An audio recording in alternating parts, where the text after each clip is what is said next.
السلام عليكم ورحمة الله وبركاته. أعوذ بالله السميع العليم من الشيطان الرجيم من همزه ونفخه ونفثه. بسم الله الرحمن الرحيم. الحمد لله رب العالمين الرحمن الرحيم مالك يوم الدين.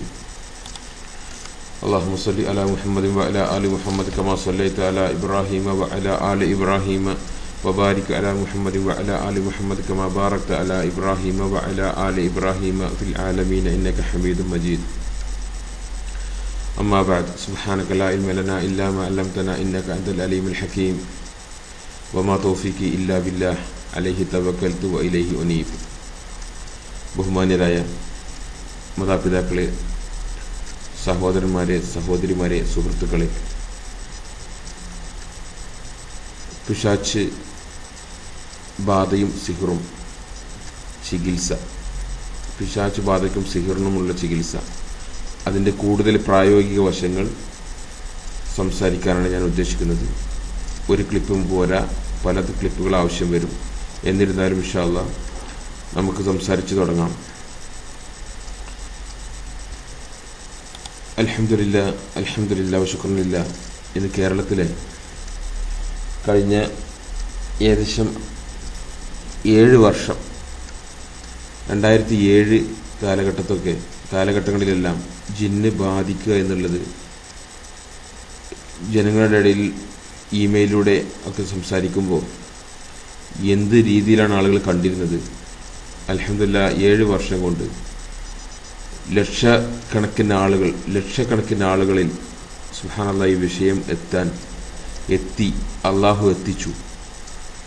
അൽഹംദുലില്ലാഹ് സുബ്ഹാനല്ലാഹ് 7 വർഷങ്ങൾ കൊണ്ട് ലക്ഷക്കണക്കിന് ആളുകൾ ഈ വിഷയം ശരിക്കും മനസ്സിലാക്കുകയും സ്വന്തം താല്പര്യത്തിന് വേണ്ടി, സാമ്പത്തിക ലാഭത്തിനും പദവിക്കും സംഘടന താല്പര്യത്തിന് വേണ്ടി ചില ആളുകൾ അറിഞ്ഞ് സത്യം മറച്ചു വെക്കുന്നത് ഒഴിച്ചാൽ ബാക്കിയുള്ള എല്ലാ ആളുകളും പിശാച് ബാധിക്കുമെന്നും അതിന് ചികിത്സയുണ്ടെന്നും അതിന് യഥാർത്ഥ ചികിത്സ എന്താണെന്നും മനസ്സിലാക്കിയവരാണ്. അൽഹംദുലില്ലാഹ്. സുന്നികൾക്കിടയിൽ പോലും റുഖ്യത്ത് ശർഇയ്യ, റുഖ്യത്ത് ശിർക്കിയ, ദീനിൽ അനുവദിച്ച ചികിത്സ എന്നൊന്നും അനുവദിക്കാത്തതെന്നൊന്നും അങ്ങനെ രണ്ടായി ഉണ്ട് എന്നുള്ള ഒരു ബോധം സുന്നികൾക്കിടയിൽ പോലും, കേരളത്തിലെ സുന്നികൾക്കിടയിൽ പോലും വന്നിട്ടുണ്ട്. അൽഹംദുലില്ലാഹ്. ഇപ്പോൾ ഞാൻ സംസാരിക്കാൻ ഉദ്ദേശിക്കുന്നത് ചികിത്സയുമായിട്ട് ബന്ധപ്പെട്ട് ചികിത്സ രംഗത്തേക്ക് വരുന്ന ആളുകൾ, ചികിത്സിക്കാൻ ആഗ്രഹിക്കുന്ന ആളുകൾക്ക് അല്പം പ്രാക്ടിക്കൽ ഇൻഫർമേഷൻസ് കൊടുക്കുക എന്നുള്ള രീതിയിലാണ് ഞാൻ സംസാരിക്കാൻ ഉദ്ദേശിക്കുന്നത്. മൊത്തത്തിൽ ജിന്നുകൾ കാരണമായി ഉണ്ടാകുന്ന അസുഖങ്ങൾ നമുക്കറിയാം. 1 മസ്, പിശാച് ബാധ, 2 സിഹിർ, 3 കണ്ണ് അല്ലെങ്കിൽ ഹസദ്. ഇങ്ങനെ 3ആയാണ് പണ്ഡിതന്മാർ ഇതിനെ തരംതിരിച്ചിട്ടുള്ളത്. പിശാച് ബാധ, ഈ 3ലും വാസ്തവത്തിൽ പിശാചുക്കളുടെ കാര്യമായ പങ്കുണ്ട്. പലതും എക്സിക്യൂട്ട് ചെയ്യുന്നത് പിശാചുക്കളാണ്. അതിൻ്റെ ചില പ്രായോഗിക വശങ്ങൾ സംസാരിക്കാനാണ് ഉദ്ദേശിക്കുന്നത്. ഈ 3 സന്ദർഭത്തിലും പിശാചുക്കൾ ശരീരത്തിൽ കയറിയും കയറാതെയും, പുറമെ നിന്ന് ഉപദ്രവിച്ചിട്ടും, കയറിയും ഇറങ്ങുകയും ചെയ്യാം, വീട്ടിൽ നിന്ന് ഉപദ്രവിക്കുകയും ചെയ്യാം. ഒരു ആളുടെ ശരീരത്തിൽ ജിന്ന് പ്രവേശിക്കുക എന്നുള്ളത് വലിയ വിഷയമൊന്നുമല്ല. കാരണം അള്ളാഹുവിൻ്റെ റസൂൽ നമ്മളെ പഠിപ്പിച്ചു, നിങ്ങൾ കോട്ടുവായ ഇടുന്ന സമയത്ത് വായ പൊത്തണം, വായ തുറക്കാതിരിക്കാൻ വേണ്ടി ശ്രമിക്കണം. ഇനി കഴിയില്ലെങ്കിൽ അത് പൊത്തിപ്പിടിക്കണം. കാരണം എന്തുകൊണ്ട്? ഷെയ്ത്താൻ പ്രവേശിക്കും നിങ്ങളുടെ വായിലൂടെ. അപ്പോൾ വായിലൂടെ ഷെയ്ത്താൻ പ്രവേശിക്കുക, ചെവിയിലൂടെ പ്രവേശിക്കുക, അതുപോലുള്ള മനുഷ്യൻ്റെ ശരീരത്തിലേക്കുള്ള ഓപ്പണിങ്സിലൂടെ, ബോഡിയിലുള്ള ഓപ്പണിങ്സിലൂടെ പ്രവേശിക്കുക എന്നുള്ളത് വലിയ സംഭവമൊന്നുമല്ല. അത് വ്യാപകമായിട്ട് നടക്കുന്ന ഒരു സംഭവമാണ്. പലരിലും പല ദിവസവും പല തവണയും നടക്കുന്നതാണ്. പക്ഷേ എന്നാൽ നമ്മൾ ജിന്ന് ബാധയുണ്ടായി അല്ലെങ്കിൽ പൊസഷൻ എന്ന് നമ്മൾ പറയുന്നത് ഇപ്പോൾ ഒരു മനുഷ്യൻ്റെ ശരീരത്തിനെയോ ബുദ്ധിയെയോ ശാരീരികമായോ മാനസികമായോ ഭാഗികമായോ പൂർണ്ണമായോ നിയന്ത്രിക്കുമ്പോൾ, പിശാചുക്കൾ നിയന്ത്രിക്കുമ്പോൾ ആണ് നമ്മൾ ബാധ എന്ന് പറയുന്നത്. ആ ബാധ ഉണ്ടാവണമെങ്കിൽ ഓരോ മനുഷ്യനും അള്ളാഹു ഒരു ഹിജാബ്, ഒരു സുരക്ഷാ കവചമുണ്ട്. വാസ്തവത്തിൽ നമ്മൾ ചൊല്ലുന്ന ദുആകളും ദിക്റുകളും ഈ സുരക്ഷാ കവചം സൂക്ഷിച്ചു വെക്കുവാനുള്ളതാണ്. നമ്മോട് ദിക്റുകൾ ചൊല്ലാൻ വേണ്ടി അള്ളാഹുവിൻ്റെ റസൂൽ പറയുന്നത് പറഞ്ഞിട്ടുള്ളത് ഈ കവചങ്ങൾ ഹിജാബ് എന്നെ ബ്രഷപ്പ് ചെയ്ത് പരിപോഷപ്പെടുത്തി അത് പരിപോഷിച്ച് അത് സൂക്ഷിക്കാൻ വേണ്ടി. ഈ ഹിജാബ് ഓപ്പൺ ആകുകയാണ് വാസ്തവത്തിൽ പിശാച് ബാധയിലും സിഹിർ ഏൽക്കുന്നതിലും കണ്ണേറ് അല്ലെങ്കിൽ ഹസദ് ഏൽക്കുന്നതിലും സംഭവിക്കുന്നത്. ഇത് ഏറ്റുകഴിഞ്ഞാൽ ഒരു മനുഷ്യൻ്റെ ശരീരത്തിലേക്കുള്ള ഹിജാബ് ഓപ്പണായി. ഇതിൻ്റെ പ്രായോഗിക വശങ്ങളാണ് ഞാൻ സംസാരിക്കുന്നത്. ഇനി ഇങ്ങനെ ഓപ്പൺ ആയിക്കഴിഞ്ഞാൽ പിശാചുക്കൾ ശരീരത്തിൽ കയറാം. അത് ജിന്ന് വഴി കയറാം, സിഹിർ വഴി കയറാം, അല്ലെങ്കിൽ സിഹിർ ഏൽക്കുമ്പോഴോട് കൂടിയിട്ട് കണ്ണ് ഏൽക്കുന്നതോട് കൂടിയിട്ട് ഹിജാബ് പോയി. ഈ ഹിജാബ് പോകുമ്പോൾ പിന്നെ പിശാചുക്കൾ ഈസിയായിട്ട് കയറുന്നു. ഇനി അതല്ലെങ്കിൽ തന്നെ പിശാചുക്കൾ കയറുന്ന ചില സന്ദർഭങ്ങൾ സാഹചര്യങ്ങളുണ്ട്. ഇനി കയറിയ പിശാചുക്കൾ മനുഷ്യനെ നിയന്ത്രിക്കുന്നത് ഈ വിഷയമായിക്കൊണ്ട് കാര്യമായ പഠനം യൂറോപ്യൻ വേൾഡുകളിൽ നടക്കുന്നുണ്ട്, പാശ്ചാത്യ രാജ്യങ്ങളിൽ നടക്കുന്നുണ്ട്. ഈ വിഷയത്തിൽ നൂറുകണക്കിന് ക്ലിപ്പുകളും പുസ്തകങ്ങളും ഇറങ്ങിയിട്ടുണ്ട്. നമുക്ക് മനസ്സിലാവുന്നത് അവരുടെ പഠനങ്ങളിൽ നിന്നും പ്രായോഗിക വശങ്ങളിൽ നിന്നും ഇസ്ലാമിക പരിപ്രേക്ഷ്യത്തിൽ നിന്നും ഇസ്ലാമിൻ്റെ പഠനങ്ങളിൽ നിന്നും നമുക്ക് മനസ്സിലാവുന്നത് പിശാചുക്കൾ മനുഷ്യനെ നിയന്ത്രിക്കുന്നത്, അവൻ്റെ ശരീരത്തിൽ പ്രവേശിച്ചാൽ അവനെ നിയന്ത്രിക്കുന്നത് അവൻ്റെ ശരീരത്തിൻ്റെ തലയുടെ ഉൾഭാഗത്ത് തലച്ചോറിന് അല്പം താഴെയായിട്ട് ഒരു ഗ്രന്ഥിയുണ്ട്, പൈനിയൽ ഗ്ലാൻഡ്. പൈനാപ്പിൾ ആകൃതിയിലുള്ള ഒരു നെൽമണിയോളം വലിപ്പമുള്ള ഒരു ഗ്ലാൻഡാണ് പൈനിയൽ ഗ്ലാൻഡ്. ഈ ശബ്ദം കേൾക്കുന്ന സഹോദരന്മാരോട് എനിക്ക് പറയാനുള്ളത്, ഈ ശബ്ദം ഞാൻ എൻ്റെ യൂട്യൂബിൽ കൊടുത്തിട്ടുണ്ട്. അവിടെ നിന്ന് നിങ്ങൾ ഇത് കാണുകയാണെങ്കിൽ അവിടെ വീഡിയോ കൊടുത്തിട്ടുണ്ട്. എൻ്റെ വീഡിയോ അല്ല, ഈ സ്ക്രീൻ നിങ്ങൾക്ക് ഈ പൈനിയൽ ഗ്ലാൻഡ് എന്താണെന്നും എവിടെയാണെന്നും അതുമായിട്ടുള്ള ബന്ധപ്പെട്ടത് കാണാൻ പറ്റും. വീഡിയോ കാണുന്നത് നന്നായിരിക്കും എന്ന് എനിക്ക് പറയാനുള്ളത്. ഈ പൈനിയൽ ഗ്ലാൻഡിനെയാണ്, ഈ പൈനിയൽ ഗ്ലാൻഡിനെ കുറിച്ച് പഠിക്കുന്ന കാര്യം 2012 കഴിഞ്ഞ ഏകദേശം ഒരു 10 വർഷത്തിന് ഇപ്പുറത്താണ് കാര്യമായ പഠനം ഈ ഗ്ലാൻഡിനെ കുറിച്ച് നടന്നിട്ടുള്ളത്. ഈ ഗ്ലാൻഡിന്റെ പ്രധാന പ്രവർത്തനം സ്വപ്നം കാണുന്ന സമയത്ത്, അതുപോലെ ഒരു ശിശു ശിശുവിനെ ഗർഭം ധരിക്കുന്ന സമയത്ത് 3-4 മാസങ്ങൾക്കിടയിലാണ് ഇതിന്റെ പ്രവർത്തനം തുടങ്ങുന്നത്, ഈ ഗ്ലാൻഡിന്റെ പ്രവർത്തനം തുടങ്ങുന്നത്. അതുപോലെ സ്വപ്നം കാണുന്ന സമയത്ത്, അതുപോലെ മരണത്തിന്റെ സമയത്ത് ആണ് ഈ ഗ്ലാൻഡിന് കാര്യമായ പ്രവർത്തനമുള്ളത്. മാത്രമല്ല ഈ ഗ്ലാൻഡ് പ്രവർത്തിക്കാൻ തുടങ്ങുന്നത്, പ്രകാശിക്കാൻ തുടങ്ങുന്നത്, ഈ ഗ്ലാൻഡിന്റെ ഇല്യൂമിനേഷൻ തുടങ്ങുന്നത് അത് കണ്ണിൽ ഇരുട്ടാവുമ്പോൾ, ഈ കണ്ണ് അടച്ച് കണ്ണിലേക്ക് ഇരുട്ട് ആവുന്ന സമയത്താണ് ഈ ഗ്ലാൻഡ് പ്രവർത്തിക്കുന്നത് എന്നാണ് ഇതിനെക്കുറിച്ച് പഠിച്ചിട്ടുള്ള ശാസ്ത്രജ്ഞന്മാർ പറയുന്നത്.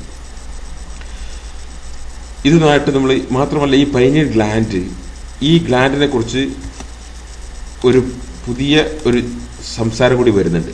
എന്താണെന്ന് ചോദിച്ചു കഴിഞ്ഞാൽ, ഈ ഗ്ലാൻഡിനെ കുറിച്ച് പൂർവികരായിട്ടുള്ള ആളുകൾക്ക് അറിയാമെന്നും അവർ ഇതിൻ്റെ പ്രതീകാത്മകമായിട്ടുള്ള സിംബൽസ് പഴയ ബിംബാരാധക സമൂഹങ്ങളിൽ, സുമേറിയൻ ഗോത്രക്കാരിലും ഈജിപ്ഷ്യൻ സിവിലൈസേഷനിലൊക്കെ കാണുന്നുണ്ട് എന്ന് പറഞ്ഞുകൊണ്ട്, ഇപ്പോൾ ഉദാഹരണമായിട്ട് ഈജിപ്ഷ്യൻ ഫിലോസഫിയിലെ അല്ലെങ്കിൽ സുമേറിയൻ ഗോത്രക്കാരുടെ അതിൻ്റെ ചിത്രങ്ങൾ എടുത്തു നോക്കിക്കഴിഞ്ഞാൽ അതിൽ ദ സിംബൽ ഓഫ് പവർ എന്നൊരു ഒരു കണ്ണ് വരച്ചിട്ട് ആ കണ്ണിൽ നിന്ന് ഒരു വാലിങ്ങനെ വരച്ച രീതിയിലുള്ളൊരു സിംബൽ ഇതിൻ്റെ വീഡിയോയിൽ കാണുന്നുണ്ട്. ഈ പവർ ഇത് പൈനിയൽ ഗ്ലാൻഡിനെ റെപ്രസെന്റ് ചെയ്തിട്ടുള്ള സിംബലാണെന്നും അത് പൂർവികരായിട്ടുള്ള ആളുകൾക്ക് അറിയാമായിരുന്നു എന്ന് ആണ് ചില ആളുകൾ അവകാശപ്പെടുന്നത്. അത് ആ പിക്ചറും പൈനിയൽ ഗ്ലാൻഡിന്റെ ഒരാളുടെ തലച്ചോറിന്റെ ചുവടെയുള്ള ഈ പൈനിയൽ ഗ്ലാൻഡിന്റെ പിക്ചർ കൂടി അടുത്തടുത്ത് വെച്ച് കഴിഞ്ഞാൽ സാമ്യത തോന്നുന്നത് നമുക്ക് കാണാൻ പറ്റും. മാത്രമല്ല ഇതിനെ മുമ്പുണ്ടായിരുന്ന തത്വശാസ്ത്രജ്ഞന്മാരും ഗവേഷകന്മാരും എല്ലാം ഇപ്പോൾ വിളിച്ചിരുന്നൊരു പേരുണ്ട്. ഉദാഹരണമായിട്ട് റെനി ഡിസ്കസ്റ്റർ, 17-ാം നൂറ്റാണ്ടിൽ ജീവിച്ചിരുന്ന ഒരു ഫിലോസഫറാണ് റെനി ഡിസ്കസ്റ്റർ. അദ്ദേഹം ഈ തലയുടെ ഉൾഭാഗത്തുള്ള ഒരു ഗ്രന്ഥിയെ സൂചിപ്പിച്ചുകൊണ്ട് സംസാരിച്ചിരുന്നു. അവരുടെ പേര് വിളിച്ചിരുന്നത് സീറ്റ് ഓഫ് ദി സോൾ, ആത്മാവിൻ്റെ സീറ്റ് എന്നാണ്. അതുപോലെ പ്ലാറ്റോ ഇതിനെ ഐ ഓഫ് ദി വിസ്ഡത്തിന്റെ കണ്ണ് എന്ന് വിളിച്ചു.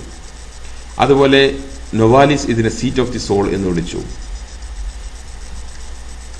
ഇത് പല പേരുകളിലായിട്ട് ഇങ്ങനെ ഒരു ഗ്രന്ഥിയെ കുറിച്ചിട്ടുള്ള ഒരു സൂചനയും പഠനവും മുമ്പ് തന്നെ നടന്നിട്ടുണ്ട്. ഇത് നമ്മൾ കൂട്ടി വായിക്കുമ്പോൾ ഹൈന്ദവ ചൈനീസ് സംസ്കാരങ്ങളിലുള്ള പ്രാണശക്തി, പ്രാണ എനർജി എന്ന് പറഞ്ഞിട്ടുള്ള ചി, ചൈനയിൽ വിളിക്കുന്ന ചി, അല്ലെങ്കിൽ വൈറ്റൽ എനർജി എന്ന് പറയുന്ന ചി ഉണ്ട്. അതുപോലെ ഈജിപ്ഷ്യൻ ഗോത്രത്തിലുള്ള അനുനാഗി, ഈ symbol of power, symbol of force, Shivachakra, third eye എന്ന പേരിലൊക്കെ അറിയപ്പെടുന്ന, മൂന്നാം കണ്ണ് എന്നൊക്കെ അറിയപ്പെടുന്നത് ഇതിനെയാണ് എന്നാണ് നമുക്ക് മനസ്സിലാകുന്നത്. അല്ലാഹു അലം. ഈ വിഷയമായിക്കൊണ്ട് ധാരാളം വീഡിയോ യൂട്യൂബിലുണ്ട്, നിങ്ങൾക്ക് ഈ പേരുകൾ ടൈപ്പ് ചെയ്താൽ അത് കിട്ടും. എന്തോ ആവട്ടെ, അവര് മനസ്സിനെ നിയന്ത്രിക്കുന്നത് അവിടെ നിന്നാണ് എന്ന് നമുക്ക് മനസ്സിലാവും. ഇത് നമുക്ക് പ്രായോഗികമായിട്ട് നമ്മുടെ ചികിത്സയിൽ നമ്മൾ അത് മനസ്സിലാക്കിയതിന് ശേഷം ചികിത്സയിൽ ഞാൻ ഓതുന്ന സമയത്ത് ഈ അതിന് പറ്റുന്ന ആയത്തുകളെല്ലാം ഓതുമ്പോൾ സുബ്ഹാനല്ലാഹ് അതിൻ്റെ നല്ല പ്രതികരണവും കാണാറുണ്ട്. ഇത് ഇൻഷാ അല്ലാഹ് ചികിത്സ വിശദീകരിക്കുമ്പോൾ 2-3 ക്ലിപ്പ് കഴിഞ്ഞാൽ ചികിത്സയിൽ പ്രായോഗികമായിട്ട് ചില വശങ്ങൾ നമ്മൾ സംസാരിക്കാൻ ഉദ്ദേശിക്കുന്നുണ്ട്. അവിടെ നമ്മൾ വിശദീകരിച്ചോളാം ഇൻഷാ അല്ലാഹ്. എന്തോ ആവട്ടെ, എവിടെയാവട്ടെ, ജിന്ന് ബാധയും സിഹറും കണ്ണും കിതാബ് കൊണ്ടും സുന്നത്ത് കൊണ്ടും തെളിഞ്ഞത് കൊണ്ട് അതിനെക്കുറിച്ച് കൂടുതൽ നമുക്ക് കിട്ടിയാൽ നല്ലതാണ്, ഇല്ലെങ്കിൽ നമുക്ക് പ്രശ്നമേ ഇല്ല. നമുക്കിതിൻ്റെ മുന്നോട്ട് നീങ്ങാം. പ്രായോഗിക വശത്തിൽ പ്രായോഗികമായിട്ട് എന്താണ് റീസൺസ്, എന്താണ് ഇതിൻ്റെ കാരണങ്ങൾ ഉണ്ടാവാറുള്ളത്? ഇതിൻ്റെ സിഹർ അല്ലെങ്കിൽ ഒരാളുടെ ശരീരത്തിൽ പിശാച്ച് കയറുക എന്നുള്ളതിന് എന്തെല്ലാം കാരണങ്ങളാണ് ഉണ്ടാകുന്നത്? പ്രധാനമായിട്ട് 3 കാരണങ്ങൾ. അല്ലെങ്കിൽ ജിന്ന് ഡിസീസ്, ജിന്നിൻ്റെ ഉപദ്രവങ്ങൾ, ജിന്നിൻ്റെ അസുഖങ്ങൾ, ജിന്നിൻ്റെ ഉപദ്രവങ്ങൾ 4ആയിട്ട് നമുക്ക് തരംതിരിക്കാം. ഒന്ന് സിഹർ, മറ്റൊന്ന് കണ്ണ് അല്ലെങ്കിൽ ഹസദ്, മറ്റൊന്ന് ജിന്ന് ബാധ, മറ്റൊന്ന് ജിന്നുകൾ വീടുകളിലും വാഹനങ്ങളിലും ഷോപ്പുകളിലും നമ്മുടെ വിഹാര സ്ഥലങ്ങളിലും നമ്മുടെ ജോലി സ്ഥലങ്ങളിലും വിഹാര സ്ഥലങ്ങളിലെല്ലാം ഉപദ്രവം ഉണ്ടാക്കുന്നത്. ഇങ്ങനെ 4ആയിട്ട് ആണ് നമുക്കിതിനെ എന്ത് ചെയ്യാം, വിഭജിച്ച് 4 ട്രീറ്റ്മെന്റ് വേണം. പക്ഷേ എല്ലാ ട്രീറ്റ്മെന്റും കൂടെ ഒതുങ്ങുന്ന രീതിയിലുള്ള ട്രീറ്റ്മെന്റ്സാണ് നമുക്ക് ജനങ്ങളോട് പറഞ്ഞു കൊടുക്കാനുള്ളത്, പഠിപ്പിച്ചു കൊടുക്കാനുള്ളത്. സിഹിറിനെ നമുക്ക് വീണ്ടും 4 ആയി വിഭജിക്കാം. ഒന്ന് ഈറ്റൻ സിഹിർ, തിന്ന് വയറ്റിനകത്ത് സിഹിർ ചെയ്ത വസ്തു അല്ലെങ്കിൽ മരുന്ന് ആയിട്ടുള്ളതാണ് ഈറ്റൻ സിഹിർ. 2 സിഹിർ പുട്ട് ഇൻ ദ ബോഡി അല്ലെങ്കിൽ ഹോം അല്ലെങ്കിൽ പ്ലേസ്, സ്വന്തം ശരീരത്തിലോ വീട്ടിലോ അല്ലെങ്കിൽ മറ്റെവിടെയെങ്കിലും സ്ഥലങ്ങളിൽ വെച്ച് ആ സിഹിർ അവിടെ വെച്ചിട്ടുള്ളതാണ് സിഹിർ പുട്ടിൻ്റെ നമ്മുടെ ശരീരത്തിൽ വെക്കുന്ന ഒരു സിഹിർ. 3 സിംബോളിക് സിഹിർ. ഈ സിഹിർ സിംബോളിക് പ്രതീകാത്മകമായിട്ടുള്ള സിഹിർ. അതെന്താണ്? ഉദാഹരണമായിട്ട് കെട്ടുകളിൽ ഊതുക എന്നാണ് പരിശുദ്ധ ഖുർആനിലെ ഉമിഷറിന്റെ ഫിൽ ഉഖദ്, കെട്ടുകളിൽ ഊതുന്നവരുടെ ശരീരത്തിൽ നിന്ന്. എന്താണ് കെട്ടുകളിൽ ഊതുക? കേവലം ഒരു കെട്ടിട്ട് ഊതുക എന്നാണോ അതുകൊണ്ട് അർത്ഥമാക്കുന്നത്? അല്ല. അർത്ഥമാക്കിയിട്ടുള്ളതും ജനങ്ങൾ പഠിച്ചിട്ടുള്ളതും മനസ്സിലാക്കിയിട്ടുള്ളതും അത് ഒരാളെ ഉദ്ദേശിച്ചുകൊണ്ട് അയാളുടെ ജീവിതമോ അയാളുടെ സാമ്പത്തികമോ അയാളുടെ വൈവാഹികമോ അയാളുടെ ആരോഗ്യമോ അയാളുടെ ബുദ്ധിയോ എന്തെങ്കിലും ഒരു മനുഷ്യനെ ഉദ്ദേശിച്ചിട്ട് അത് തളച്ചിടാൻ വേണ്ടി, അത് കെട്ടിടാൻ വേണ്ടി ചെയ്യുന്ന ചില സാങ്കേതികമായ കെട്ടുകൾ, ടെക്നിക്കലായിട്ടുള്ള ചില സിംബോളിക് കെട്ടുകൾ, അതാണ് ഈ കെട്ടുകൾ. ദാറ്റ് മീൻസ് സിഹിർ, സിംബോളിക് സിഹിർ. പ്രതീകാത്മകമായിട്ട് ഉദാഹരണമായിട്ട് ഒരു ഉദാഹരണം പറഞ്ഞാൽ നമുക്ക് മനസ്സിലാവും. ഒരു മനുഷ്യനെ കൊല്ലാൻ വേണ്ടിയുള്ള സിഹിറാണ്. അപ്പോൾ ഈ കൊല്ലാൻ വേണ്ടിയുള്ള സിഹിർ എന്ത് ചെയ്യും? അല്ലെങ്കിൽ ഒരു മനുഷ്യനെ തളച്ച് ഒരു സൈഡാക്കി മൂലക്ക് ഇടാൻ വേണ്ടിയിട്ടുള്ള സിഹിർ, ആ മനുഷ്യനെ പ്രതിനിധീകരിക്കുന്ന ഒരു ഒരു ഡോൾ ഉണ്ടാക്കും. ഈ സാഹിർ, ഈ ബ്ലാക്ക് മാജിഷ്യൻ, ഈ സിഹിർ ചെയ്യുന്ന ആൾ ഒരു ഡോൾ ഉണ്ടാക്കും. എന്നിട്ട് അവൻ്റെ ശൈത്താനിക മന്ത്രങ്ങളെല്ലാം ചൊല്ലിയിട്ട് ആ മനുഷ്യനെ ഉദ്ദേശിച്ചുകൊണ്ട് അവനെ ഞാൻ ഇവിടെ മറവ് ചെയ്യുന്നു അല്ലെങ്കിൽ ഇവനെ കൊന്ന് കുഴിച്ചിടുന്നു എന്ന് പറഞ്ഞുകൊണ്ട് ഈ ഡോളിൻ്റെ എന്ത് ചെയ്യും? ഡോളിന് മുറിവേൽപ്പിച്ചിട്ട് അവനെ തുണിയിലൊക്കെ പൊതിഞ്ഞ് കഫഞ്ഞ് മരിച്ചവരെ മറവ് ചെയ്യുന്നത് പോലെ കുഴിയിലൊക്കെ പൊതിയിലൊക്കെ പൊതിഞ്ഞ് ഏതെങ്കിലും മണ്ണിലോട്ടിൽ കൊണ്ടുപോയി കുഴിച്ചിടുക. That is how it is. Yes, അങ്ങനെ വന്നു കഴിഞ്ഞാൽ അവന് ശൈത്താനിക മന്ത്രം ചൊല്ലുക വഴി ആ മന്ത്രം എക്സിക്യൂട്ട് ചെയ്യുന്ന ശൈത്താൻ, ഇവരെ സേവ ചെയ്യുന്ന ശൈത്താന്മാരുള്ളത് കൊണ്ട് ആ പ്രതീകാത്മകമായിട്ടുള്ള അവൻ്റെ ആ പ്രവൃത്തിയെ ഈ പിശാചുകൾ ആ ഉദ്ദേശിക്കപ്പെട്ട വ്യക്തിയിൽ പോയിട്ട് പ്രവർത്തിക്കും. ഇതാണ് സിഹിർ. കാരണം ഇവന് ശൈത്താന്മാരെ സേവ ചെയ്തു കൊടുക്കുകയാണ്, ഈ പ്രവർത്തനം ചെയ്തു കൊടുക്കുകയാണ്. കാരണം തിരിച്ച് പിശാചുക്കൾ ഈ ഉപകാരം ഈ മനുഷ്യനെ, ഈ ബ്ലാക്ക് മാജിഷ്യന്, ഈ സാഹിറിന് ചെയ്തു കൊടുക്കുന്നതിൻ്റെ പ്രത്യുപകാരമായിട്ട് ഈ മനുഷ്യൻ അദ്ദേഹത്തിൻ്റെ സ്വർഗം വിറ്റു, അദ്ദേഹത്തിൻ്റെ ദുനിയാവ് വിറ്റു, അദ്ദേഹത്തിൻ്റെ മക്കളെ വിറ്റു, അദ്ദേഹത്തിൻ്റെ ശരീരം വിറ്റു, അദ്ദേഹത്തിൻ്റെ എല്ലാം വിറ്റു പിശാചുകൾക്ക് വേണ്ടിയിട്ട്. അവൻ നരകത്ത് പോകാൻ റെഡിയായിട്ട്. അത് ഏത് ജാതിപ്പെട്ടവനായാലും, മന്ത്രവാദി, സിഹിർ ചെയ്യുന്നവൻ ഓൻ മുശ്രിക്കാണ്, അവൻ നരകത്തിൽ പോയി തൗബ ചെയ്യാതെ ചത്തുപോയാൽ നരകത്തിൽ പോയി പതിക്കുന്നവനാണ്. അവനെ ഇവനെ കൊണ്ട് ചെയ്യിവെക്കുവാനും ഇവനെ കൊണ്ട് ഈ പണി ചെയ്യിപ്പിക്കുവാനും അതുവഴി ആയിരക്കണക്കിന് ആളുകളെ നരകത്തിൻ്റെ ആളുകളാക്കി വാക്കാൻ വേണ്ടിയിട്ടാണ് പിശാചുക്കൾ ഇവർ സേവ ചെയ്യുന്നത്. അത് ഈ മനുഷ്യനെ അറിയുന്നില്ല. അങ്ങനെ ഈ പിശാചുക്കളെ ഹെൽപ്പ് ചെയ്ത് കൊടുക്കുന്നതാണ് സിഹിർ ബാധിക്കുന്നത്. നാലാമത്തെ ഒരു സിഹിർ, അപ്പോൾ ഒന്ന് പറയുന്നത് ഈറ്റൻ സിഹിർ, രണ്ട് സിഹിർ പുട്ട് ഇൻ ദ ബോഡി, ശരീരത്തിൽ ഒരാളുടെ ശരീരത്തിൽ സിഹിർ ശൈത്താന്മാരെ ഉപയോഗിച്ചുകൊണ്ട് അയാളുടെ ശരീരത്തിൽ കൊണ്ടിടും. അതൊന്നുകിൽ അയാളുടെ ശരീരത്തിലിടും, അല്ലെങ്കിൽ അയാളുടെ വല്ല സ്ത്രീകളുടെ ഗർഭാശയത്തിലിടും, അല്ലെങ്കിൽ ശരീരത്തിൻ്റെ ഏതെങ്കിലും ഭാഗത്ത് കൊണ്ടിടും, പെരടിയിലിടും, അല്ലെങ്കിൽ തലയിലിടും. ഈ ഇട്ട് കഴിഞ്ഞാൽ ആ സിഹിർ ചെയ്ത വസ്തു പിശാചുക്കൾ ഉപയോഗിച്ചുകൊണ്ട് പിശാചുക്കൾക്ക് പദാർത്ഥങ്ങൾ അങ്ങോട്ടും ഇങ്ങോട്ടും വഹിക്കാനുള്ള കഴിവുണ്ടല്ലോ, അത് അവിടെ കൊണ്ടിട്ട് കഴിഞ്ഞാൽ അത് അവിടെ എന്ത് ചെയ്യും, സാവധാനം അവിടെ അസുഖമായി മാറും, ക്യാൻസറായി രൂപപ്പെടാറുണ്ട്. എല്ലാ ക്യാൻസറും ഇതാണ് എന്ന് ഞാൻ പറഞ്ഞു എന്ന് പറയരുത്. ക്യാൻസറായി രൂപപ്പെടാറുണ്ട്. അത് ശരീരത്തിൽ വെച്ചിട്ടുള്ള സിഹിറാണ്. 3 സിംബോളിക് സിഹിർ നമ്മൾ പറഞ്ഞു, പ്രതീകാത്മകമായിട്ട് ചെയ്താൻ സാഹിറന്മാർ ചെയ്യുന്ന ചില പ്രവർത്തനങ്ങൾ. 4 ശരീരത്തിൽ ടച്ച്ഡിൻ മീൻസ് മറ്റൊരാൾക്ക് ചെയ്തു അല്ലെങ്കിൽ ആർക്കോ സിഹിർ ചെയ്തിട്ട വസ്തുണ്ട്, അതതിൻ്റെ ടാർഗറ്റിലും ഒബ്ജക്റ്റിലും എത്തിയിട്ടില്ല, എവിടെ എത്താതെ കിടക്കുകയാണ്. പക്ഷെ അത് മറ്റൊരാൾ അറിഞ്ഞോ അറിയാതെയോ അതിൽ ടച്ച് ചെയ്യുകയോ അത് കഴിക്കുകയോ അത് ഇതാക്കുകയോ ചെയ്തു കഴിഞ്ഞാൽ അത് ആ വ്യക്തിയല്ല അതിൻ്റെ ടാർഗറ്റ് എങ്കിൽ പോലും അത് അദ്ദേഹത്തിന് ഉപദ്രവം ഉണ്ടാക്കുന്ന ഇതാണ് touched in or stepped in എന്നുള്ള അതുകൊണ്ട് ഉദ്ദേശിക്കപ്പെടുന്നത്. ഇങ്ങനെ 4 സിഹിറിനെ നമുക്ക് എന്ത് ചെയ്യാം, ക്ലാസിഫൈ ചെയ്യാം. പിന്നെ അടുത്തത് ഹസദ്, കണ്ണേർ ബാധിക്കുക എന്നുള്ളത് കണ്ണിൽ നിന്നുള്ള ഒരു അമ്പ് ആണ് എന്നാണ് പൂർവികർ ഇതിനെക്കുറിച്ച് പറഞ്ഞിട്ടുള്ളത്. സഹാബിമാരും താബിമാരും പറഞ്ഞ ഉദ്ധരണികൾ ഉണ്ട്. അത് കണ്ണിൽ നിന്നുള്ള ഒരു അമ്പ് എറിയുന്നത് പോലെയാണ്. സുബ്ഹാനല്ലാഹ്, മനസ്സിലാക്കാൻ പെട്ടെന്നുണ്ട്. മനുഷ്യന്റെ പ്രവർത്തനങ്ങളെല്ലാം മനുഷ്യനെയും മനുഷ്യന്റെ പ്രവർത്തനങ്ങൾ സൃഷ്ടിച്ചവനാരാ? അള്ളാഹുവാണ്. അങ്ങനെയാണ് മനസ്സിലാക്കേണ്ടത്.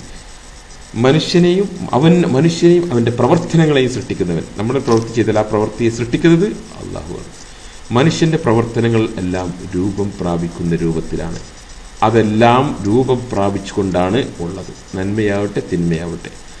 നമ്മൾ പാരായണം ചെയ്യുന്ന പരിശുദ്ധ ഖുർആൻ അത് ശബ്ദ തരംഗങ്ങളായിക്കൊണ്ട് അങ്ങനെ പോയി എന്നൊക്കെ നമുക്ക് ശാസ്ത്രം കൊണ്ട് പറഞ്ഞ് ഒപ്പിക്കാം. പക്ഷേ നമ്മൾ ഓതുന്ന പരിശുദ്ധ ഖുർആൻ അത് സൂറ അൽ ബഖറയാവട്ടെ അല്ലാത്തതാവട്ടെ അതെന്താവും, അത് രൂപം പ്രാപിക്കുന്നത്. നാളെ പരലോകത്ത് ഖബറിൽ വെച്ച് നമുക്ക് ശുപാർശയ്ക്ക് വേണ്ടി നമ്മുടെ മുമ്പിലെത്തും. നമ്മുടെ മുമ്പിൽ നിന്നുകൊണ്ട് നമുക്ക് വേണ്ടി അള്ളാഹുവിനോട് ശുപാർശ ചെയ്യും. നമ്മൾ ചോദിക്കും, നീ ആരാണ്? നീ പാരായണം ചെയ്ത പരിശുദ്ധ ഖുർആനാണ്. നമ്മൾ പാരായണം ചെയ്യുന്ന പരിശുദ്ധ ഖുർആൻ നമ്മുടെ മുമ്പിൽ നാളെ രൂപം പ്രാപിച്ചുകൊണ്ട് പരലോകത്ത് എല്ലാം നമ്മുടെ അമലുകൾ തൂക്കി കണക്കാക്കും. തുലാസ് എന്നൊന്നുണ്ട്, മീസാൻ അല്ലേ? ഈ തുലാസിൽ തൂക്കാൻ പറ്റുന്ന രൂപത്തിലും കോലത്തിലും ഭാവത്തിലുമായിട്ടുള്ള രൂപം പ്രാപിക്കുന്നതാണ് നമ്മുടെ പ്രവർത്തനങ്ങൾ. അത് നന്മയാവട്ടെ തിന്മയാവട്ടെ. പരലോകത്ത് ദുഷിച്ച മനുഷ്യന്മാർക്ക് കവറിൽ കിടക്കുന്ന സമയത്ത് കറുത്ത രൂപത്തിൽ വരും, പാമ്പ് രൂപത്തിൽ വരും നമ്മുടെ ഉപദ്രവിക്കാൻ വേണ്ടിയിട്ട്. അപ്പം പറയും, നീ ആരാണ്? നീ കൊടുത്തിട്ടില്ലാത്ത സമ്പത്ത് സക്കാത്താണ്, നീ നോറ്റിട്ടില്ല, നീ ചെയ്ത തിന്മകളാണ് ഞാൻ, നീ ചെയ്തു കൂട്ടിയ പാപങ്ങളാണ് ഞാൻ രൂപം പ്രാപിച്ചു വന്നതാണ് എന്ന് പറഞ്ഞുകൊണ്ട് നമ്മുടെ മുമ്പിൽ വരും കറുത്ത രൂപത്തിലും, അല്ലേ? അപ്പോൾ നമ്മുടെ പ്രവർത്തനങ്ങൾ രൂപം പ്രാപിക്കുന്ന രൂപത്തിലാണ്. അതുകൊണ്ട് കണ്ണിൽ നിന്നുള്ള ഒരു അസൂയ, ഒരു മനുഷ്യന്റെ അത് കണ്ണിൽ നിന്നല്ല, വാസ്തവത്തിൽ ഹൃദയത്തിൽ നിന്ന് കണ്ണിലൂടെ പുറത്തേക്ക് വരുന്ന അസൂയയാണ് കണ്ണ്. എല്ലാ കണ്ണിലും അസൂയയുണ്ട്, പക്ഷെ എല്ലാ അസൂയയിലും കണ്ണില്ല. അതുകൊണ്ട് അസൂയ കൊള്ളാം, കണ്ണും കൊള്ളാം. കണ്ണിന് കാഴ്ചയില്ലാത്ത അന്ധനായൊരു മനുഷ്യനും കണ്ണേറ് ഉണ്ട്. അത് മനസ്സിലാൻ വേണ്ടിയിട്ടാണ് ഞാൻ പറയുന്നത്. ഹൃദയത്തിൽ നിന്നുള്ള കണ്ണിലൂടെ പുറത്തു വരുന്ന ഒരു സംഗതിയാണ് കണ്ണേറ് എന്ന് പറയുന്നത്. അൽ ഐനു ഹക്ക്, അത് യാഥാർത്ഥ്യമാണ്. അതിന് തെളിവുകളും ധാരാളം നമ്മൾ വിശദീകരിച്ചതാണ്. അതുകൊണ്ട് ഇത് ഒരാളുടെ ശരീരത്തിൽ പോയി ഏൽക്കുമ്പോൾ അദ്ദേഹത്തിന്റെ ഹിജാബ് ഓപ്പൺ ആവുകയും അദ്ദേഹത്തിന് സിഹിർ എന്താ പറയുക കണ്ണേറ്റു എന്ന് പറയുന്നു. അങ്ങനെയാണ് അദ്ദേഹത്തിന് ഇത് ഏൽക്കുന്നത്. അപ്പം സിഹിർ നമ്മൾ പറഞ്ഞു, കണ്ണേറ് ഹസദ് രണ്ടും കൂടി ഒരുമിച്ച്. കണ്ണേറ് സാധാരണ രീതിയിൽ കണ്ണേറ് ഗൗരവമുള്ള കണ്ണേറാണെങ്കിൽ സിഹിറിന്റെ അത്രയും ഗുരുതരമാണ്, അതേ ഉപദ്രവം ഉണ്ടാവും. ആ രീതിയിലുള്ള പ്രവർത്തനം കാരണം ശരീരത്തിൽ എത്തിക്കഴിഞ്ഞാൽ ആ ഏറ്റ അമ്പ് അല്ലെങ്കിൽ കണ്ണേറി പറ്റിയത് ശരീരത്തിലുണ്ടാവും. അത് അവിടെ നിന്ന് പോയെങ്കിൽ തന്നെ അപ്പോൾ സിഹിർ ശരീരത്തിൽ വെച്ച പോലെ സിഹിർ ശരീരത്തിൽ ഏൽപ്പിച്ചതുപോലെ തന്നെയാണ് കണ്ണീർ ശരീരത്തിൽ ഏറ്റുകഴിഞ്ഞാലും. അപ്പോൾ സിഹിറിൻ്റെ അതേ ട്രീറ്റ്മെൻറ്റ് തന്നെയാണ് പണ്ഡിതന്മാർ കണ്ണീർ ബാധിച്ചതിനും പറഞ്ഞു കൊടുക്കാറുള്ളത്. ഇനി പിശാച്ച് പിശാച്ച് ഒരാളുടെ ശരീരത്തിൽ അങ്ങോട്ട് കയറി ആ ബാധിക്കുക, അവനെ നിയന്ത്രിക്കുക, അവനെ ശാരീരികമായോ മാനസികമായോ ഭാഗികമായോ പൂർണ്ണമായോ നിയന്ത്രിക്കുന്ന അവസ്ഥ. ഇതാണ് ഇത്. ഇതിന് ചില കാരണങ്ങൾ. ഒന്ന്, ഏറ്റവും കൂടുതൽ ഉണ്ടാവാറുള്ളത് ലവ് ആൻഡ് സെക്സ്. മനുഷ്യന്മാരോട് മനുഷ്യന്മാർ മൃഗങ്ങളെ വേൾക്കുന്നത് അള്ളാഹു പറയുന്നേക്കാം, കേട്ടിട്ടുണ്ട്. എന്നതുപോലെ ജിന്ന് വർഗത്തിൽപ്പെട്ട ആണാവട്ടെ പെണ്ണാവട്ടെ മനുഷ്യവർഗത്തിലുള്ള ആളുകളുമായിട്ട് ലൈംഗിക ബന്ധത്തിൽ ഏർപ്പെടാൻ വേണ്ടിയിട്ട് അവരെ ഇഷ്ടപ്പെട്ട് അവരുടെ ശരീരത്തിൽ പ്രവേശിക്കും. ഒരു സംശയമല്ല. നിങ്ങൾ വസ്ത്രം അഴിക്കുമ്പോൾ ബിസ്മി ചൊല്ലണം എന്നുള്ളതിൻ്റെ റസൂൽ പഠിപ്പിച്ചിട്ടുണ്ട്. ബിസ്മി ആദം സന്തതികളുടെ ഔറത്ത്, ആദം സന്തതികളുടെ നഗ്നതയും ജിന്നുകളുടെ കണ്ണും തമ്മിലുള്ള മറ കൗല് ബിസ്മില്ല എന്ന് ചൊല്ലലാണ്. ആ ബിസ്മി ചൊല്ലിയിട്ടേ വസ്ത്രം അഴിക്കാവൂ. ഇല്ലെങ്കിൽ നമ്മുടെ ആകാരഭംഗി കണ്ടതിന് കൊണ്ട് ഒരു ജിന്ന് ചിലപ്പോൾ കയറിക്കൊള്ളണമെന്നില്ല. പക്ഷെ ഔറത്ത് കണ്ടാൽ ജിന്ന് ചിലപ്പോൾ കയറിയേക്കാം. നമ്മുടെ ആളുടെ ആകാരഭംഗി, നല്ല 6 പാക്ക് ബോഡിയും നല്ല മസിലൊക്കെ ഉള്ള ബോഡി, നല്ല ആകാരഭംഗിയുണ്ട്, അല്ലെങ്കിൽ നല്ല ഷേപ്പുള്ള സ്ത്രീകളാണ്. പക്ഷേ ആ ഷേപ്പ് കൊണ്ടും ഇതുകൊണ്ടും അല്ല, വാസ്തവത്തിൽ അവരുടെ ഔറത്ത് കണ്ടാൽ പിശാചുകൾ ഇഷ്ടപ്പെട്ട് കയറാം. അപ്പോൾ അതുകൊണ്ട് വീട്ടിലാണെങ്കിൽ പോലും നിങ്ങൾ എന്ത് ചെയ്യരുത്, വസ്ത്രം അഴിച്ച് മാറ്റുന്ന സമയത്ത് അഴിച്ച് മാറ്റേണ്ടി വരുമ്പോൾ, പ്രത്യേകിച്ച് സെക്സിൻ്റെ സമയത്തൊക്കെ എന്ത് ചെയ്യുക, ബിസ്മി ചൊല്ലുക. മാത്രമല്ല ഈ സെക്സിൻ്റെ സമയത്ത് തന്നെ വസ്ത്രം ഒരു പുറപ്പിട്ട് മൂടുന്നത് ആണ് ഏറ്റവും നല്ലതെന്നാണ് ഈ വിഷയത്തിലൊക്കെ കൈകാര്യം ചെയ്യുന്ന ആളുകൾ പറയുന്നത്. അതല്ലാതെ നാക്കാരികളെ മാതിരി അല്ല എന്നർത്ഥം. പോട്ടെ, പറഞ്ഞു വരുന്നത്. അപ്പോൾ ലവ് ആൻഡ് സെക്സ് ആണ് ഒരു കാരണം. രണ്ടാമത്തെ ഒരു കാരണം pact, that means agreement, that means കരാർ. നമ്മുടെ പൂർവ്വപിതാക്കളിൽ പെട്ടിട്ടുള്ള ആരെങ്കിലും ജിന്ന് സേവകരായിട്ടുള്ള ആളുകളോ മന്ത്രവാദികളോ അതുപോലെ പിശാച് സേവ നടത്തിയിരുന്ന ആളുകളോ ഉണ്ടെങ്കിൽ അവർ പിശാചുക്കളുമായിട്ട് കരാറുണ്ടാക്കി, ഈ സാഹിറുമാർക്ക് പിശാചുക്കളുമായിട്ട് കരാറുണ്ടാക്കിയാൽ അവരെ സിഹിർ നടക്കുമോ അറിയോ? അതൊക്കെ നമ്മൾ വിശദീകരിച്ചിട്ടുണ്ട് മുമ്പ്. ഇനി വേണമെങ്കിൽ ഇനിയും വിശദീകരിക്കാം, അല്ലെങ്കിൽ സംശയമുള്ളവർ ചോദിച്ചോ, ഞാൻ വിശദീകരിച്ചു തരാം. അപ്പോൾ ഈ പാക്റ്റ്, അവരുണ്ടാക്കിയിട്ടുള്ള പാക്റ്റ്, ആ പാക്റ്റിലുള്ളത് എന്താണ്? ആ മന്ത്രവാദി അദ്ദേഹത്തിൻ്റെ ശരീരവും, നമ്മുടെ പൂർവികരപ്പെട്ട ആരെങ്കിലും ഉണ്ടെങ്കിൽ ആ ശരീരവും അയാളുടെ സമ്പത്തും അയാളുടെ സന്താനവും അയാളുടെ ദീനും അയാളുടെ ദുനിയാവും എല്ലാം പിശാചുക്കൾക്ക് വിറ്റു എന്നാണ് അഗ്രിമെൻ്റിലുള്ളത്. മനസ്സിലല്ലോ? ഇന്നും സാഹിർമാരെ ഉണ്ടാക്കുന്ന അഗ്രിമെൻറ്റിൽ അത്തരം വാചകങ്ങൾ അത് എഴുതിണ്ടാക്കി തന്നെ ചെയ്യും. അതുണ്ടാക്കിയിട്ട് ചീട്ടാക്കിയിട്ട് അവരെന്ത് ചെയ്യും, കോട്ടൺ ഇതുകൊണ്ട് പൊതിഞ്ഞു വെച്ചിട്ട്, അല്ലെങ്കിൽ തുരുമ്പ് പിടിക്കാത്തതാക്കി പൊതിഞ്ഞു വെച്ചിട്ട് കുഴിച്ചിടും, അല്ലെങ്കിൽ എവിടെയെങ്കിലും ഒളിപ്പിച്ചു വെക്കും, അല്ലെങ്കിൽ വീടിൻ്റെ എവിടെയെങ്കിലും വെക്കും. ഇങ്ങനെയാണ് ഈ അഗ്രിമെൻറ്റ് സൂക്ഷിക്കപ്പെടുന്നത്. മനസ്സിലായില്ലേ? അപ്പോൾ ഈ ചുരുളുകളായിട്ട് വെക്കുക ചെയ്യുക. അത് നശിച്ചു പോകാത്ത ചുരുളുകളാക്കി ഉണ്ടാക്കിയിട്ട് അതിന് പറ്റുന്ന തകിടുകളിലൊക്കെ ആക്കിയിട്ടാണ് വെക്കുന്നത്. അതിലുള്ള പോയിന്റ്സുകൾ തന്നെ എഴുതി വെക്കും. ഇന്ന് സൈറ്റിലൂടെ നെറ്റിലൂടെ സെർച്ച് ചെയ്താൽ ഇന്നും സാഹിറുമാരുണ്ടാക്കുന്ന അഗ്രിമെൻറ്റിൽ അവരുടെ സന്താനങ്ങളെ വിറ്റു, അവരുടെ സമ്പത്ത് വിറ്റു, അവരുടെ ദുനിയാവ് വിറ്റു, അവരുടെ പരലോകം വിറ്റു എന്നെല്ലാം വ്യക്തമായി എഴുതി വെച്ചതായിട്ട് നമുക്ക് കാണാൻ പറ്റും. ഈ വിഷയത്തിൽ നിങ്ങൾ കൂടുതൽ പഠിക്കാൻ ഇറങ്ങിയാൽ ഇതെല്ലാം നിങ്ങൾക്ക് മനസ്സിലാവും. അതുകൊണ്ട് ആ കരാറ് പ്രകാരം അവരുടെ ജിന്നുകൾക്ക് അവകാശപ്പെട്ടതാണ് ഈ ബാക്കിയുള്ള അതിലുണ്ടാകുന്ന സന്താനങ്ങളെല്ലാം എന്നാണ് അവരുടെ വെപ്പ്, അവരുടെ ജിന്നുകൾ മനസ്സിലാക്കുന്നത്. അതുകൊണ്ട് അവരെന്ത് ചെയ്യും, ഈ പിൻതലമുറയായിട്ടുള്ള ആളുകളെ മുഴുവൻ അവർ ഉപദ്രവിക്കാൻ വേണ്ടിയിട്ട്, അല്ലെങ്കിൽ അവരുടെ സ്വത്തുകളാക്കി വെക്കാൻ വേണ്ടിയിട്ട് ശ്രമിക്കും. അങ്ങനെ വരുമ്പോൾ അത് നടപ്പാവാത്ത സമയത്തും, അല്ലെങ്കിൽ അങ്ങനെ വരുമ്പോൾ ഈ ജിന്നുകളെ ഇവർ ഉപദ്രവിക്കാൻ വേണ്ടി ശ്രമിക്കും. That is what is pact. ഒരുപാട് കേസുകളിൽ പാക്ട് ഉണ്ട്. മുമ്പ് നമ്മൾ ഈ ചികിത്സിക്കുന്ന സമയത്ത് ചൈത്താൻ സംസാരിക്കുമ്പം എന്തിനാ നീ കയറി ചോദിക്കുമ്പം എനിക്ക് കരാറുണ്ട് എന്ന് പറഞ്ഞിട്ടുണ്ട് എന്നോട് പല സമയത്തും. എനിക്കത് മനസ്സിലായില്ല എന്താണെന്നുള്ളത്. എനിക്ക് കരാറുണ്ടെന്ന് പറഞ്ഞു. കരാറുണ്ട്. അപ്പോൾ ഞാൻ കരാറ് നിനക്ക് എൻ്റെ ഇബിലീസുമായിട്ടല്ല കരാറ്, എൻ്റെ ഇബിലീസിൻ്റെ കരാറല്ല ബാത്തില വക്കുൽ അൽ ഹക്ക് വസാഖിൽ ബാത്തിൽ ഇന്നൽ ബാത്തില കാനത ബുക്ക, നമ്മൾ ആയത്തെ ഓതി കൊടുക്കും. അപ്പം ഈ കരാർ എന്താണെന്ന് നമുക്ക് മനസ്സിലായില്ലെന്ന്. പക്ഷെ അൽഹംദുലില്ലാഹ് ഇന്ന് ലോകത്ത് ചികിത്സിക്കുന്ന ഈ വിഷയങ്ങൾ പഠിച്ചിട്ടുള്ള ആളുകളുമായിട്ട് നമ്മൾ ബന്ധപ്പെട്ടപ്പോൾ ഈ കരാർ എന്താണെന്ന് നമുക്ക് മനസ്സിലായി. അതാണ് ഞാൻ ഈ ഇതുപോലുള്ള സ്പീച്ചുകൾ ഉണ്ടാക്കാനുള്ള കാരണം. പുതിയ കാര്യങ്ങൾ കിട്ടുമ്പോൾ ജനങ്ങൾക്ക് ഷെയർ ചെയ്യാൻ വേണ്ടിയിട്ടാണ് ഞാൻ ഉദ്ദേശിക്കുന്നത്. ഇതിനെ കളിയാക്കുന്നവരുണ്ടാകും, അത് കിളിപ്പെടുന്നവരുണ്ടാകും. No problem. അവർ let them do whatever they want. അവരെന്ത് വേണം ചെയ്തോട്ടെ. പക്ഷെ അറ്റ് ടൈംസ് നമുക്ക് പ്രതികരിക്കേണ്ടി വന്നാൽ നമ്മൾ പ്രതികരിക്കും, വേണ്ടുന്ന രീതിയിലും പ്രതികരിക്കും. No problem. ഓക്കെ. അപ്പം ഇങ്ങനെ രണ്ടാമതുള്ളത് പാക്ട്. ഈ അഗ്രിമെന്റ് പ്രകാരം അവരെന്ത് ചെയ്യും, നമ്മളെ ഈ അഗ്രിമെന്റ് പ്രകാരം അവർ നമ്മളെന്ത് ചെയ്യും, ഉപദ്രവിച്ചുകൊണ്ടിരിക്കും. അതുകൊണ്ട് അത് ബാത്തിലാകുവാനും അത് ഇല്ലാതാകുവാനും അതുവഴി ആഗ്രിമെന്റ് വഴി ശൈത്താന്മാർക്ക് നമ്മളിൽ ഉണ്ടായിട്ടുള്ളൊരു സ്വാധീനമുണ്ട്. അത് ഇല്ലാതാക്കാനൊക്കെ പറ്റുന്ന ആയത്തുകൾ തിരഞ്ഞെടുത്ത് ഓതുക. ഇൻഷാ അല്ലാഹ് അതെല്ലാം ഞാൻ വിവരിക്കാം. മൂന്നാമത് ഉള്ളത് റിവഞ്ച്, പ്രതികാരം. ഒന്നുകിൽ നമ്മളെ ആരെങ്കിലും അറിഞ്ഞോ അറിയാതെയോ പിശാചുക്കളെ ഉപദ്രവിച്ചിട്ടുണ്ടാവും. അവിടെയാണ് നമ്മൾ അറിഞ്ഞാതെ ഇപ്പം ചൂടുള്ള വെള്ളം ചിന്തി ചൂടുള്ള വെള്ളം അങ്ങോട്ട് ഒഴിച്ചപ്പോൾ നമ്മൾ ബിസ്മി അല്ലാതെ ഒഴിച്ചു കഴിഞ്ഞാൽ ഒരു പിശാചിന്റെ മേലിൽ അത് തട്ടിക്കഴിഞ്ഞാൽ ഡെഫിനറ്റ്ലി അവനത് മുറിവായി ഏറ്റിക്കഴിഞ്ഞാൽ അവനെന്ത് ചെയ്യും, പ്രതികാരം ചെയ്യാൻ വെച്ചാൽ. അതുപോലെ നമ്മൾ വസ്തു എറിയുന്ന സമയത്ത് ഇതൊക്കെ ഡോക്ടർ സുബൈർ പറഞ്ഞപ്പോൾ കളിയാക്കി പറഞ്ഞിരുന്നു. നിങ്ങളൊന്ന് കളിയാക്കി, ഞാൻ വീണ്ടും പറയുന്നുണ്ട്, പലതവണ പറഞ്ഞതാ, നിങ്ങൾ എൻ്റെ പേരിൽ നിന്ന് കളിയാക്കി കാണിച്ചു തരാം. ഞാൻ മറുപടി കാണിച്ചു തരാം. പോട്ടെ. അതേമാതിരി നമ്മൾ അതുപോലെ മുസ്ലിം നോൺ മുസ്ലിം അമുസ്ലിങ്ങളുടെ ആരാധന കേന്ദ്രങ്ങളുമായിട്ട് ബന്ധപ്പെട്ട് നമ്മൾ എന്തെങ്കിലും അവരുടെ ആരാധനാ കേന്ദ്രങ്ങളുമായിട്ട് ബന്ധപ്പെട്ടിട്ട് എന്തെങ്കിലും ജിന്നുകൾ നമുക്ക് പ്രതികാരം ചെയ്യാം.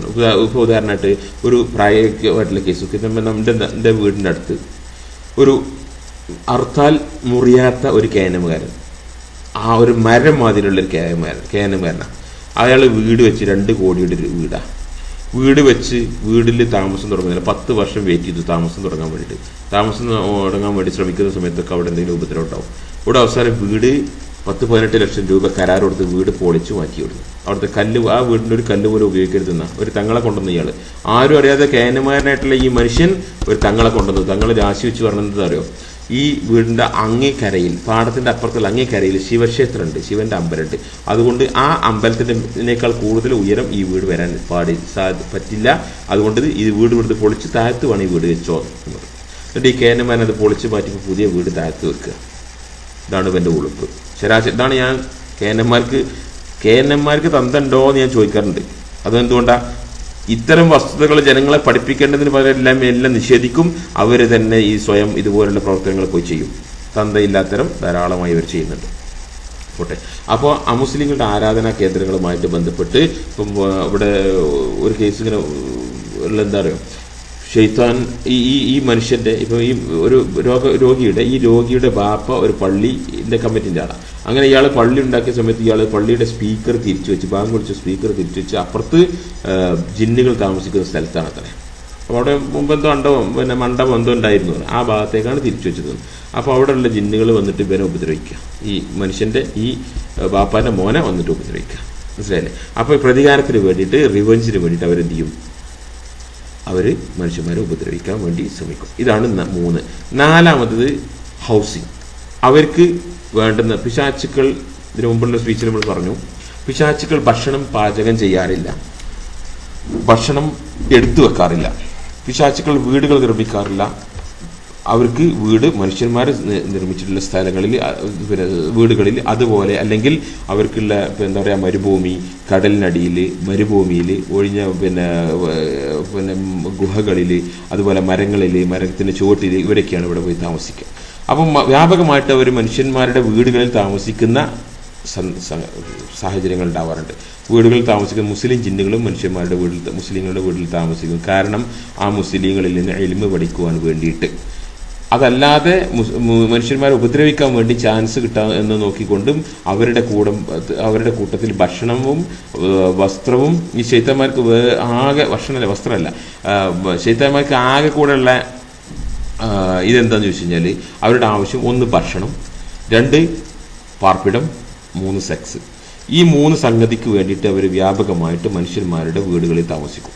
സെക്സുകൾ, അതുപോലെ മനുഷ്യന്മാരുമായിട്ട് സെക്സിൽ ഇടാൻ വേണ്ടിയിട്ട്, അതുപോലെ മനുഷ്യന്മാരുടെ കൂടെ ഭക്ഷണം കഴിക്കാൻ വേണ്ടിയിട്ട്, മനുഷ്യന്മാരുടെ കൂടെ വീടുകളിൽ അഭയം തേടിക്കൊണ്ട് അവരെന്ത് ചെയ്യും, അതാണ് ഹൗസിങ്. ഈ ആവശ്യത്തിന് വേണ്ടിയിട്ട് മനുഷ്യന്മാരെ അവർ വീട്ടിൽ നിന്നുകൊണ്ട് ഉപദ്രവിക്കും. അങ്ങനെ ആ താമസിക്കുന്ന സമയത്ത് മനുഷ്യന്മാരിൽ എന്തെങ്കിലും ഉപദ്രവം ഉണ്ടായി അവരുടെ ശരീരത്തിൽ കയറുകയും ചെയ്യും. 4-മത് മനുഷ്യന്മാർ അവരെ ഇൻവൈറ്റ് ചെയ്യുന്ന, ക്ഷണിച്ചു വരുത്തുന്ന സന്ദർഭമുണ്ട്. അറിഞ്ഞോ അറിയാതെയോ ക്ഷണിച്ചു വരുത്തുന്ന ധാരാളം സന്ദർഭമുണ്ട്. ഒരു ഉദാഹരണം ഞാൻ പറഞ്ഞുതരാം. കോമരം.